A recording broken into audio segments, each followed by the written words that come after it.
Capítulo 16. De lo que le sucedió al ingenioso hidalgo en la venta que él imaginaba ser castillo. El ventero, que vio a Don Quijote atravesado en el asno, preguntó a Sancho qué mal traía. Sancho le respondió que no era nada, sino que había dado una caída de una peña abajo y que venía algo brumadas las costillas. Tenía el ventero por mujer a una no de la condición que suelen tener las de semejante trato, porque naturalmente era caritativa y se dolía de las calamidades de sus prójimos. Y así acudió luego a curar a Don Quijote, y hizo que una hija suya, doncella, muchacha y de muy buen parecer, la ayudase a curar a su huésped. Servía en la venta asimismo una moza asturiana ancha de cara, llana de cogote, de nariz roma, del un ojo tuerta y del otro no muy sana. Verdad es que la gallardía del cuerpo suplía las demás faltas. No tenía 7 palmos de los pies a la cabeza, y las espaldas, que algún tanto le cargaban, la hacían mirar al suelo más de lo que ella quisiera. Esta gentil moza, pues, ayudó a la doncella, y las dos hicieron una muy mala cama a Don Quijote, en un camaranchón que en otros tiempos daba manifiestos indicios que había servido de pajar muchos años, en el cual también alojaba un arriero que tenía su cama hecha un poco más allá de la de nuestro Don Quijote.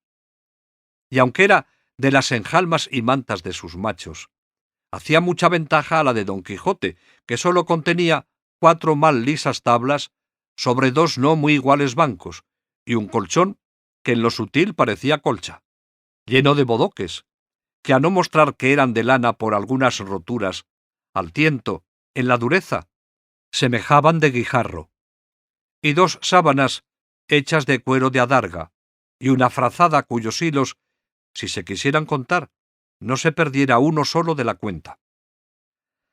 En esta maldita cama se acostó Don Quijote, y luego la ventera y su hija le emplastaron de arriba a abajo, alumbrándoles maritornes, que así se llamaba la asturiana. Y como Albizmalle viese la ventera tan acardenalado a partes a Don Quijote, dijo que aquello más parecían golpes que caída. No fueron golpes, dijo Sancho, sino que la peña tenía muchos picos y tropezones, y cada uno había hecho su cardenal.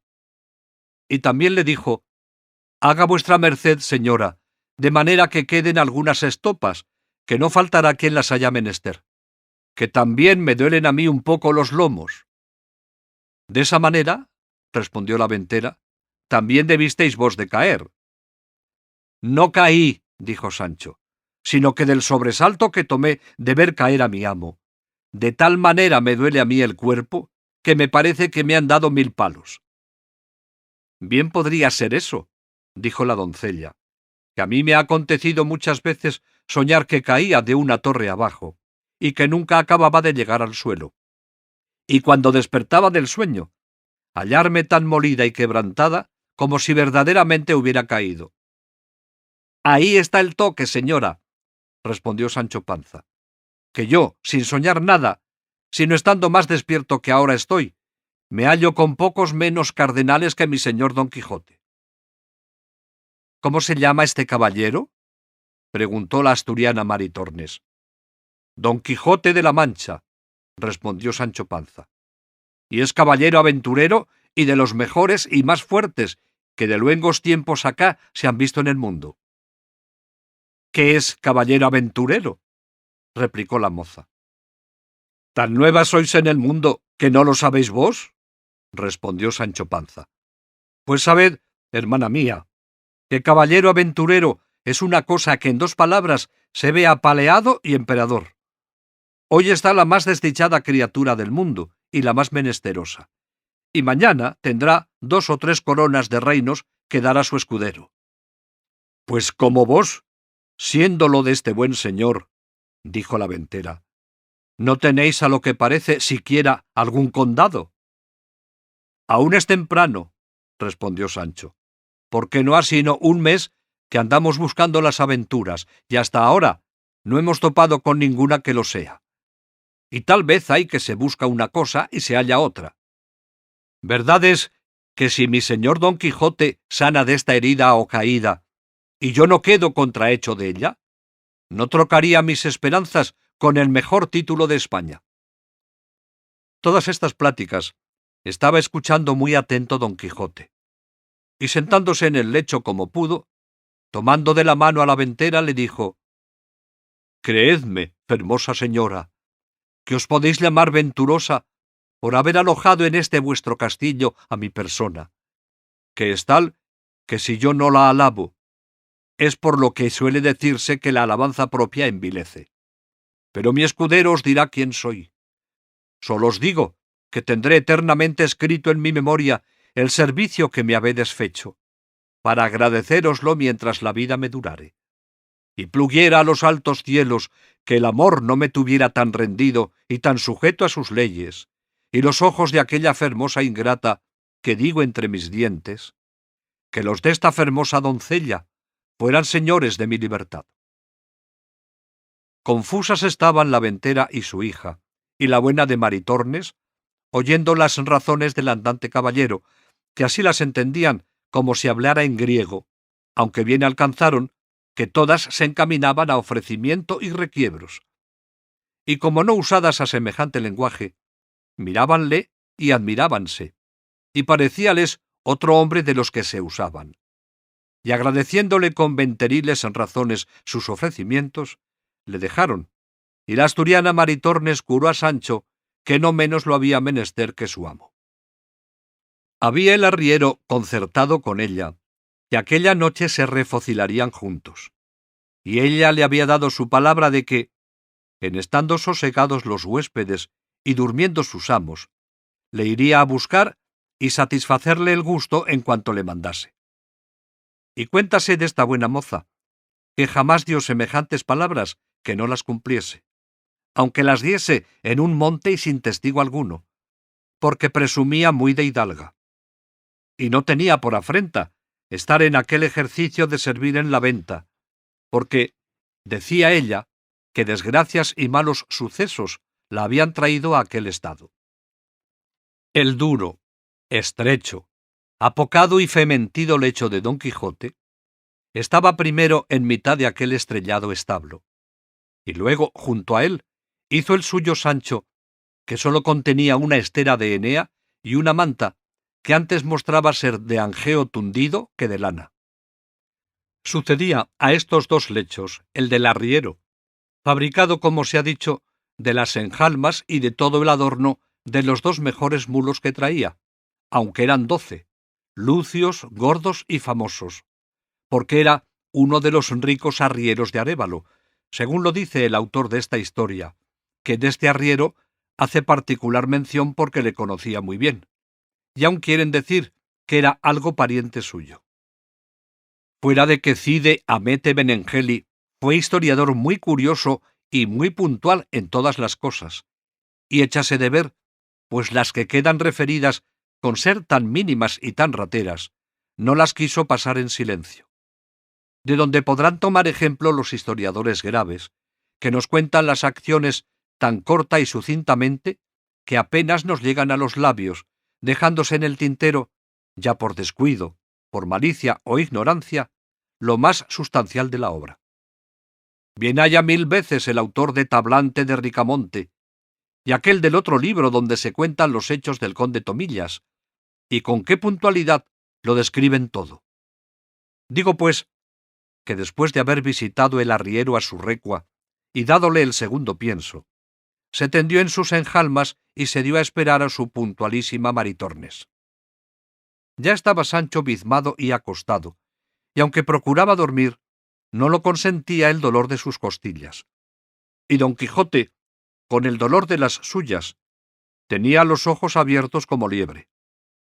Toda la venta estaba en silencio, y en toda ella no había otra luz que la que daba una lámpara que, colgada en medio del portal, ardía. Esta maravillosa quietud y los pensamientos que siempre nuestro caballero traía de los sucesos que a cada paso se cuentan en los libros autores de su desgracia, le trujo a la imaginación una de las extrañas locuras que buenamente imaginarse pueden. Y fue que él se imaginó haber llegado a un famoso castillo, que, como se ha dicho, castillos eran, a su parecer, todas las ventas donde alojaba, y que la hija del ventero lo era del señor del castillo, la cual, vencida de su gentileza, se había enamorado de él y prometido que aquella noche, a furto de sus padres, vendría a yacer con él una buena pieza. Y teniendo toda esta quimera que él se había fabricado por firme y valedera, se comenzó a acuitar y a pensar en el peligroso trance en que su honestidad se había de ver, y propuso en su corazón de no cometer alevosía a su señora Dulcinea del Toboso, aunque la mesma reina Ginebra con su dama Quintañona se le pusiesen delante. Pensando, pues, en estos disparates, se llegó el tiempo y la hora, que para él fue menguada, de la venida de la asturiana, la cual, en camisa y descalza, cogidos los cabellos en una albanega de fustán, con tácitos y atentados pasos, entró en el aposento donde los tres alojaban en busca del arriero. Pero apenas llegó a la puerta, cuando don Quijote la sintió, y sentándose en la cama, a pesar de sus bizmas y con dolor en sus costillas, tendió los brazos para recibir a su fermosa doncella. La asturiana, que toda recogida y callando, iba con las manos delante buscando a su querido, topó con los brazos de don Quijote, el cual la asió fuertemente de una muñeca, y tirándola hacia sí, sin que ella osase hablar palabra, la hizo sentar sobre la cama. Tentóle luego la camisa, y aunque ella era de arpillera, a él le pareció ser de finísimo y delgado cendal. Traía en las muñecas unas cuentas de vidrio, pero a él le dieron vislumbres de preciosas perlas orientales. Los cabellos, que en alguna manera tiraban a crines, él los marcó por hebras de lucidísimo oro de Arabia, cuyo resplandor al del mismo sol escurecía. Y el aliento, que sin duda alguna olía a ensalada fiambre y trasnochada, a él le pareció que arrojaba de su boca un olor suave y aromático.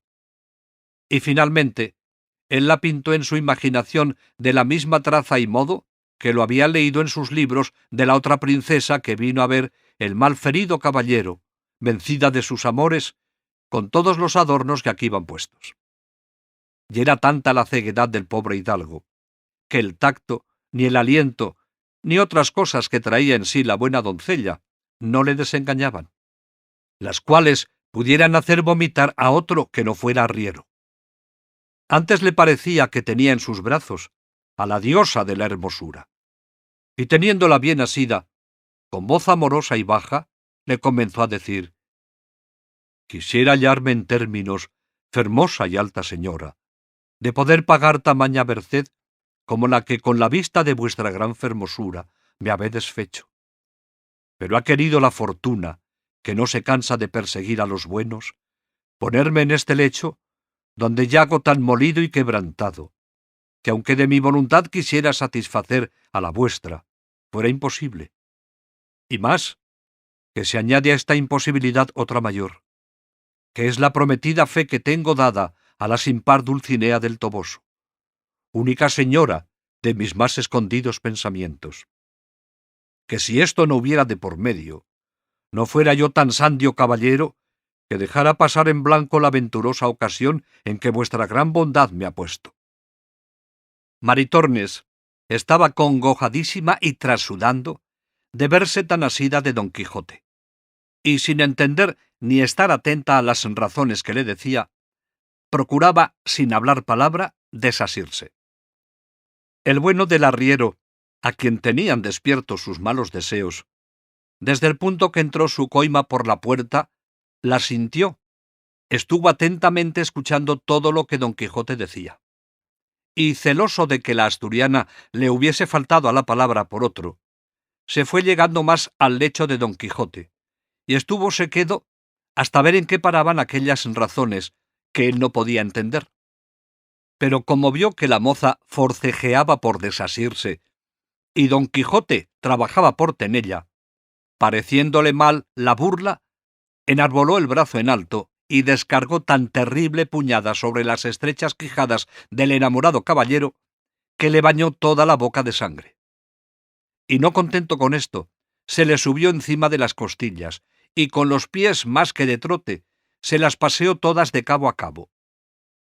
El lecho, que era un poco endeble y de no firmes fundamentos, no pudiendo sufrir la añadidura del arriero, dio consigo en el suelo, a cuyo gran ruido despertó el ventero, y luego imaginó que debían de ser pendencias de Maritornes, porque, habiéndola llamado a voces, no respondía. Con esta sospecha se levantó, y encendiendo un candil, se fue hacia donde había sentido la pelaza. La moza, viendo que su amo venía, y que era de condición terrible, toda medrosica y alborotada, se acogió a la cama de Sancho Panza, que aún dormía, y allí se acurrucó y se hizo un ovillo. El ventero entró diciendo: «¿A dónde estás, puta? A buen seguro que son tus cosas estas». En esto despertó Sancho, y sintiendo aquel bulto casi encima de sí, pensó que tenía la pesadilla y comenzó a dar puñadas a una y otra parte. Y entre otras, alcanzó con no sé cuántas a Maritornes, la cual, sentida del dolor, echando a rodar la honestidad, dio el retorno a Sancho con tantas que a su despecho le quitó el sueño. El cual, viéndose tratar de aquella manera, y sin saber de quién, alzándose como pudo, se abrazó con Maritornes, y comenzaron entre los dos la más reñida y graciosa escaramuza del mundo. Viendo pues el arriero, a la lumbre del candil del ventero, cuál andaba su dama, dejando a Don Quijote acudió a dalle el socorro necesario. Lo mismo hizo el ventero, pero con intención diferente, porque fue a castigar a la moza, creyendo sin duda que ella sola era la ocasión de toda aquella armonía. Y así, como suele decirse, el gato al rato, el rato a la cuerda al palo, daba el arriero a Sancho, Sancho a la moza a él, el ventero a la moza, y todos menudeaban con tanta priesa que no se daban punto de reposo. Y fue lo bueno que al ventero se le apagó el candil, y como quedaron a escuras, dábanse tan sin compasión todos a bulto, que a doquiera que ponían la mano no dejaban cosa sana. Alojaba acaso aquella noche en la venta un cuadrillero de los que llaman de la Santa Hermandad Vieja de Toledo, el cual, oyendo ansimesmo el extraño estruendo de la pelea, asió de su media vara y de la caja de lata de sus títulos, y entró a escuras en el aposento diciendo: «Ténganse a la justicia, ténganse a la Santa Hermandad». Y el primero con quien topó fue con el apuñeado de Don Quijote, que estaba en su derribado lecho, tendido boca arriba, sin sentido alguno. Y echándole a tiento mano a las barbas, no cesaba de decir: «¡Favor a la justicia!». Pero viendo que el que tenía asido no se bullía ni meneaba, se dio a entender que estaba muerto, y que los que allí dentro estaban eran sus matadores. Y con esta sospecha, reforzó la voz diciendo: «Ciérrese la puerta de la venta. Miren, no se vaya nadie, que han muerto aquí a un hombre». Esta voz sobresaltó a todos, y cada cual dejó la pendencia en el grado que le tomó la voz. Retiróse el ventero a su aposento, el arriero a sus enjalmas, la moza a su rancho. Solos los desventurados Don Quijote y Sancho no se pudieron mover de donde estaban. Soltó en esto el cuadrillero la barba de Don Quijote y salió a buscar luz, para buscar y prender los delincuentes. Mas no la halló, porque el ventero, de industria, había muerto la lámpara cuando se retiró a su estancia, y fuele forzoso acudir a la chimenea, donde con mucho trabajo y tiempo encendió el cuadrillero otro candil.